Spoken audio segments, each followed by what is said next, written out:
താന്യം ഗ്രാമപഞ്ചായത്തിന്റെ കർഷക ദിനാഘോഷ പൊതുപരിപാടിയിൽ നിന്ന് ബിജെപി പ്രതിനിധിയെ ഒഴിവാക്കിയതിൽ പ്രതിഷേധിച്ച് ബിജെപി താന്യം പഞ്ചായത്ത് കമ്മിറ്റിയുടെ നേതൃത്വത്തിൽ യോഗസ്ഥലത്തേക്ക് പ്രതിഷേധ മാർച്ച് സംഘടിപ്പിച്ചു. ബിജെപി ജില്ലാ കമ്മിറ്റി അംഗം PR സിദ്ധൻ മാർച്ച് ഉദ്ഘാടനം ചെയ്തു. BJP Peringottukara area president Sugendu Sen അധ്യക്ഷത വഹിച്ചു. P. Krishnanunni, Prakashan Kandangath, EP Harish, TG Ratheesh, Nisha Praveen, NS Unnimon, NS Sugathan, TK Rajendran, Praveen കരിപ്പാറ, Murali Kallatt, കവിത ഷൺമുഖൻ, സുധീർ പൊറ്റേക്കാട്ട് എന്നിവർ സംസാരിച്ചു. കേരളത്തിലെ 36 ലക്ഷം കർഷകർക്ക് കിസാൻ സമ്മാൻ നിധി നൽകി വരുന്ന പാർട്ടിയുടെ പ്രതിനിധികളെ കർഷക ദിനത്തിൽ അവഗണിച്ചതിൽ പ്രതിഷേധിച്ച് BJP ഗ്രാമപഞ്ചായത്ത് മെമ്പർ പൊതുപരിപാടി ബഹിഷ്കരിച്ചിരുന്നു. സമരം നടക്കുമ്പോൾ തന്നെ പഞ്ചായത്ത് പ്രസിഡന്റും വൈസ് പ്രസിഡന്റും സമരക്കാരുമായി സംസാരിച്ച് BJP പ്രതിനിധിയെ ഉൾപ്പെടുത്താമെന്ന ഉറപ്പിൽ സമരം അവസാനിപ്പിച്ചു.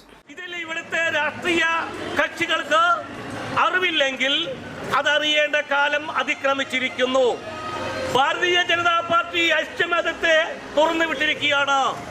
വയലാറിന്റെ വരികൾ പറഞ്ഞതുപോലെ ആരുണ്ട് ഞങ്ങളുടെ ഈ പഴക്കുതിരയെ പിടിച്ചു കെട്ടുവാനെന്ന് വെല്ലുവിളിച്ചുകൊണ്ട് ജനാധിപത്യ രീതിയിൽ ഭാരതീയ ജനതാ പാർട്ടി അതിന്റെ താണ്ഡവം തുടർന്നുകൊണ്ടിരിക്കുന്നു.